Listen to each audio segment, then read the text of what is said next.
Back-to-back trophyless seasons, 3 managers in 18 months, a 6-4 Champions League demolition against Bayern, and a dressing room split between 2 superstars who refused to share the spotlight. At the centre of the wreckage, a man who predicted all of it. 7 years before it happened. Jose Mourinho warned Real Madrid about complacency. So why did the biggest club in the world ignore the one man who saw the collapse coming? And why is his 2019 diagnosis now reading like a word-for-word autopsy of their 2026 season? To understand what Mourinho saw, you need to understand what Real Madrid was in 2018. They had just won their 3rd consecutive Champions League title, their 4th in 5 years. Zidane, the manager who delivered this absurd run, walked away at the peak, not fired, not pushed, he just left. He said the club needed a different voice, which, if you think about it, was its own kind of warning. Then Cristiano Ronaldo left for Juventus, the man who had scored 450 goals in 9 seasons, the man who bent entire tactical systems around his presence, gone for 100 million euros. And Real Madrid decided not to replace him, not with a single marquee forward signing. They looked at a Ronaldo-shaped crater in their squad and thought that Benzema would handle it. Mourinho watched this from a distance. He was between jobs, having left Manchester United, and he was doing punditry. But he was not doing the usual ex-manager routine of vague observations and diplomatic nothings. He was performing an autopsy on a patient that was still breathing. His diagnosis in March 2019 was surgical.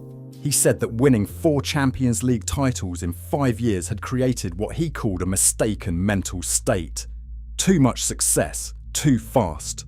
The squad's confidence had curdled into complacency. Players stopped preparing with the same hunger. Why would they? They had already conquered everything. He flagged the 2018 World Cup. Half of Real Madrid's squad had played deep into that tournament. Luka Modric reached the final with Croatia. Rafael Varane lifted the trophy with France. These players came back exhausted, running on fumes and muscle memory, and Mourinho argued that the physical toll negatively affected the start of the season. Not an excuse, a fact that everyone at the club chose to ignore. But the real insight, the one that would age like prophecy, was about the midfield. Mourinho described Casemiro, Kroos and Modric as very positional. Brilliant at controlling tempo, exceptional at recycling possession. The best midfield trio in the world at dictating where the ball goes. But none of them were making the runs that Cristiano Ronaldo used to feed off. None of them was arriving late in the box. None of them were adding goals from central areas. He pointed at Barcelona's Ivan Rakitic, who had just scored against Madrid by breaking forward from midfield, and asked where Real Madrid's version of that was. Who was making those penetrating runs? Who was arriving in the box when it mattered? Nobody. That was the answer. And Mourinho knew it. He said Real Madrid did not find the right dynamic to offset that important absence of goals. The system was designed around a player who no longer existed at the club. Instead of rebuilding the system, they were hoping the old one would keep working without its most important component. It didn't. 6 months later, September 2019, Real Madrid had started the new season poorly.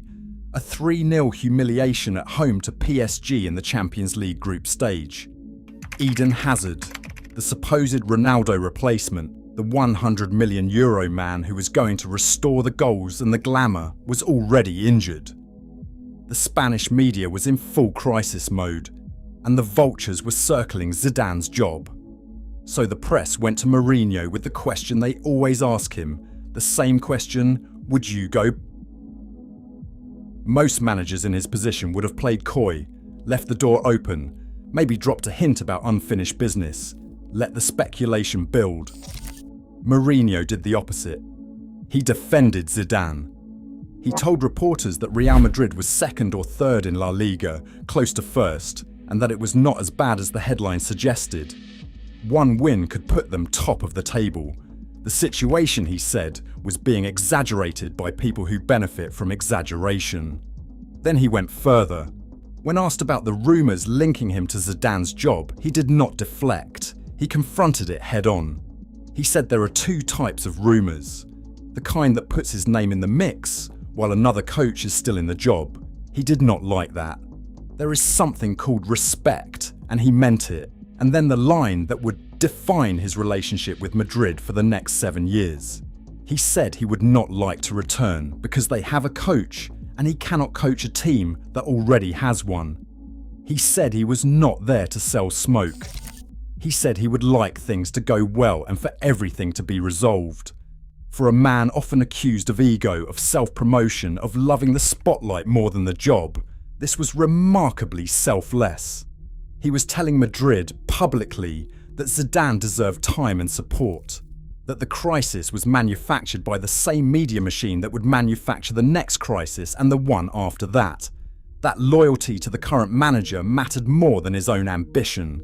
Madrid ignored it, the press printed the quotes, the cycle moved on, and the club continued down the exact path Mourinho had warned them about. Here is where the timeline gets cruel. After Mourinho's warnings, Real Madrid went on to win 2 more Champions League titles, 2022 and 2024. Zidane won the 2022 title before leaving again. Ancelotti returned and delivered the 2024 trophy with one of the most dramatic Champions League campaigns in history. Vinicius Jr. became a global superstar. Jude Bellingham arrived from Dortmund and scored goals that did not seem physically possible. For a brief, intoxicating window, it looked like Mourinho had been completely wrong. The system worked, the midfield evolved, the goals came from everywhere. Real Madrid was not just surviving without Ronaldo. They were thriving. The old concerns looked outdated. The warnings felt like relics of a different era. But here is what nobody noticed, what nobody wanted to notice. The problems Mourinho identified in 2019 had not been fixed. They had been masked by individual brilliance so extraordinary that it papered over every structural crack in the foundation. Thibaut Courtois played like a wall in the 2024 run. Vinicius turned into a one-man wrecking ball who could single-handedly dismantle any defence on his night. Bellingham arrived and did things that no midfielder in the squad had done in years. Exactly the kind of penetrating runs and late arrivals in the box that Mourinho had begged for 5 years earlier. The structure was not better, the talent just got louder. There is a critical difference between those two things, and that difference only becomes obvious when the talent stops performing. Mourinho, watching from Roma and then Fenerbahce, knew what happens when you paper over structural cracks with individual genius. He had seen it before, he had lived it. Eventually, the genius has a bad day, or an injury, or a contract dispute, and then you're standing in the rubble wondering why the building fell down when the answer was always the same, because nobody fixed the foundation. Summer 2024. Real Madrid finally signed Kylian Mbappe. The transfer saga that had consumed European football for 3 years was over. The best young forward on the planet was coming to the Bernabeu on a free transfer from Paris Saint-Germain. This was supposed to be the move that launched another dynasty. The Galactico signing to end all Galactico signings. The missing piece that would make an already dominant squad truly unstoppable. Except Mourinho had already identified the fundamental problem years earlier. It wasn't about talent. It was never about talent. It was about structure. Mbappe is a left winger. Vinicius Jr. is a left winger. Playing them together meant one of them had to move centrally, and given that Vinicius had spent 3 years establishing himself as the most dangerous wide player in the world, he wasn't moving. Mbappe drew the short straw, and suddenly, a player whose entire game is built on running at defenders from wide positions, on using his terrifying pace against fullbacks in transition, was being asked to play as a central striker. A role he'd never consistently thrived in. A role that required hold-up play, link-up movement, and positional discipline that his instincts actively fought against. The numbers told the story instantly. Real Madrid's non-penalty expected goals per match dropped from 1.72 to 1.54 after Mbappe's arrival. Read that again. They signed the most dangerous forward in world football, and their attack got worse. They weren't creating more chances, they were creating fewer. The attack, which should have been the most terrifying in European football, looked congested, predictable, and weirdly static. Mourinho had warned in 2019 that the team needed to find the right dynamic. Instead, they'd signed the most coveted player in the world and made the dynamic worse. And then the dressing room started to crack. In 2024, Mourinho made another observation that would prove devastatingly accurate. He warned about the dressing room atmosphere at Real Madrid, specifically the dynamic between Mbappe and Vinicius Jr. His words were precise. Talent helps you win matches, but harmony helps you win titles. He was not being philosophical. He was issuing a tactical warning dressed in a proverb. Two alpha personalities were competing for the same spaces, the same moments, the same glory. Two players who both expected the ball in the final third, who both wanted to take the decisive action, who both saw themselves as the main character. Without what Mourinho called absolute control from the coaching staff, internal divisions would eat the team alive. And that is exactly what happened. Mbappe arrived expecting to be the centerpiece. He was the man Madrid had chased for 3 years, the marquee asset the club hierarchy had promised the world to. Vinicius, meanwhile, had spent years earning that status through sweat, through abuse from opposition fans, through nights when he carried the entire team on his back. Neither was willing to defer. Neither should have been asked to. The coaching staff, first Ancelotti and then his successors, could not or would not impose a hierarchy. The result was a team that looked like 11 individuals sharing the same shirt, rather than 11 players executing a collective plan. Mourinho saw this from thousands of miles away before it happened. He had managed dressing rooms full of egos at Inter, at Chelsea, at Real Madrid itself. He knew that talent without structure is just expensive chaos. He had been saying it for years. The managerial carousel that followed would have been funny if it were not so predictable. Carlo Ancelotti, the beloved veteran who had delivered the 2024 Champions League, left in May 2025 for the Brazil national team job. His final season had already shown deep cracks. No trophies. Barcelona had swept the domestic titles, winning La Liga, the Copa del Rey, and the Spanish Super Cup at Madrid's expense. The man who had won everything there was to win had been slowly worn down by a squad that no longer responded to his approach. His replacement was Xabi Alonso, the prodigal son, the former Real Madrid midfielder who had turned Bayer Leverkusen into unbeaten Bundesliga champions with a playing style that the football world could not stop praising. He was supposed to be the long-term answer, the man who understood Madrid's DNA because he had lived it, the future Guardiola. He lasted 8 months, a poor run of results, a Super Cup final loss to Barcelona, and suddenly the Bernabeu had consumed another manager. Alonso was sacked in January 2026. The man Mourinho had praised as a top-level manager was chewed up by the same machine Mourinho had warned about. The same dressing room issues, the same structural imbalances, the same lack of collective identity that Mourinho had identified years before. Alonso walked into a broken system and was blamed when it did not magically fix itself. And the replacement, Alvaro Arbeloa, promoted from the Castilla youth team, an interim appointment that screamed desperation, not strategy. Mourinho's reaction was the quietest devastation. He expressed surprise publicly when coaches with hardly any experience or no history are given the opportunity to manage the world's biggest clubs. He did not name Arbeloa directly. He did not need to. Everyone with a functioning brain knew exactly who he was talking about. 3 managers in 18 months.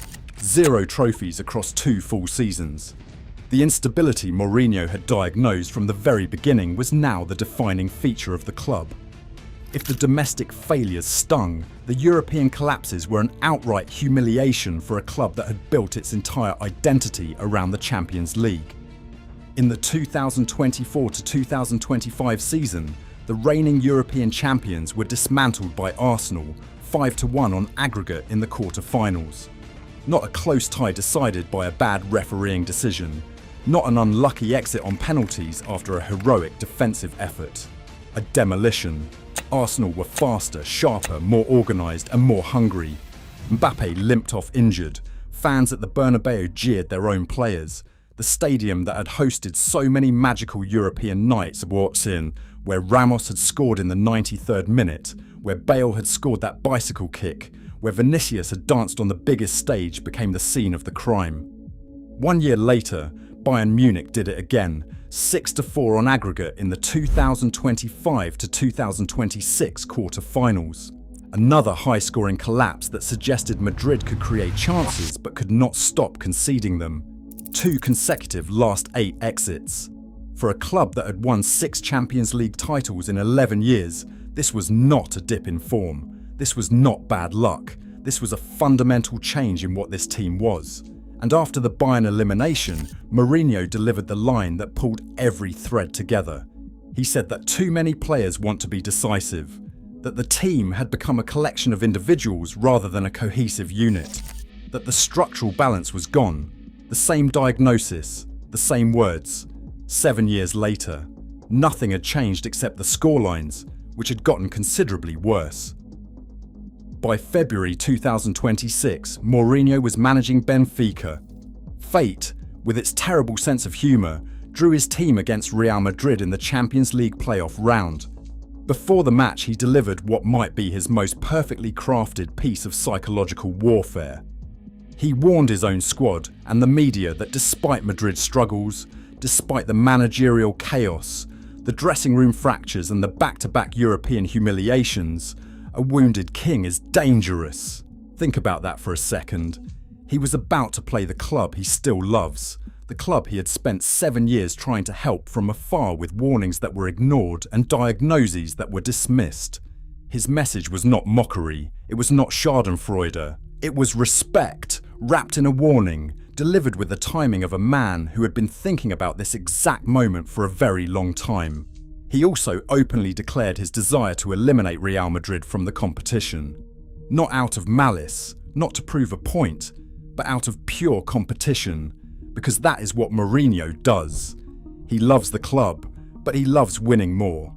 He understood, perhaps better than anyone, that sometimes the kindest thing you can do for someone you care about is beat them until they are forced to look in the mirror. Through every warning, every diagnosis, every uncomfortable truth delivered to a club that covered its ears, Mourinho maintained something his critics never expected. Loyalty. "I have always been a Madridista and always will be," he said in 2023. And he meant it. Every single critique came from the same place, not from a man trying to undermine the club, not from someone angling for a job or settling a score. From a man who built something at Real Madrid between 2010 and 2013, who broke Barcelona's stranglehold on Spanish football when everyone said it was impossible, who won La Liga with 100 points against the greatest club team ever assembled, and who never stopped caring about the institution even after it stopped listening to him. His warnings were not predictions offered to make himself look smart when they came true. They were diagnoses from someone who understood the patient better than the doctors currently treating it. The complacency after too much success, the structural imbalance in midfield, the wingers who could not score, the dressing room that needed a firm hand, not a friend, the danger of stacking talent without building a system to contain it. He said all of it. He said it first. He said it clearly and without hedging. And Real Madrid, with the arrogance that comes from winning too much too fast, the exact complacency-born arrogance Mourinho had identified in March 2019, decided they did not need to listen. Here is where Real Madrid stands in April 2026. 2 consecutive trophyless seasons, the first time that has happened in 16 years. 7 tournaments entered across those 2 seasons, 7 tournaments lost. 9 points behind Barcelona in La Liga, with the title mathematically alive but practically, mercifully, dead. Eliminated from the Champions League in the quarter-finals for the 2nd straight year, conceding 11 goals across those 2 ties. 3 managers hired and 2 fired in the span of a season and a half. Kylian Mbappe, the man who was supposed to be the solution, has become the embodiment of the problem. His form has dropped off a cliff in the second half of this season. His ego has disrupted the dressing room hierarchy. His presence has made the team less effective, not more, by every measurable metric. Fans have booed him at the Bernabeu. The press has turned on him. And the club's hierarchy, the same people who spent 3 years and untold millions in wages chasing his signature, now cannot figure out what to do with him. The Copa del Rey final against Barcelona in April 2025 might have been the lowest point. Real Madrid boycotted pre-match events to protest the appointed referee. They played the game, lost 3-2, and then descended into chaos. Multiple players were sent off for dissent in the aftermath. One media outlet called them the world's pettiest sporting institution and said the club had shown its true colours. It was behaviour that screamed a club that had lost its identity, its composure, and its direction all at once. And somewhere, Mourinho watched. The man who diagnosed the disease in 2019 when nobody else saw it. He identified the structural failures before they became structural collapses. He warned about complacency, about midfield imbalance, about the danger of relying on individual brilliance instead of collective systems. He told them about dressing room harmony before the dressing room fractured. He cautioned against inexperienced coaching appointments before they failed. He saw the fundamental problem with the Mbappé project before Mbappé even arrived. He was right about all of it. Every word, every warning, every diagnosis delivered with precision and dismissed with arrogance. The uncomfortable truth about Jose Mourinho and Real Madrid is not that he is a genius who can see the future. It is that he is a man who loved a club enough to tell it what it did not want to hear. And the club, drunk on its own success, convinced that trophies meant the system was working when the system was already rotting, ignored every single word. The gods of football were listening, and they had a sick sense of humour, because the man who could have fixed it was never invited back to try. And the club that refused to listen is now living in the exact future he described 7 years ago on a television set to an audience that did not care.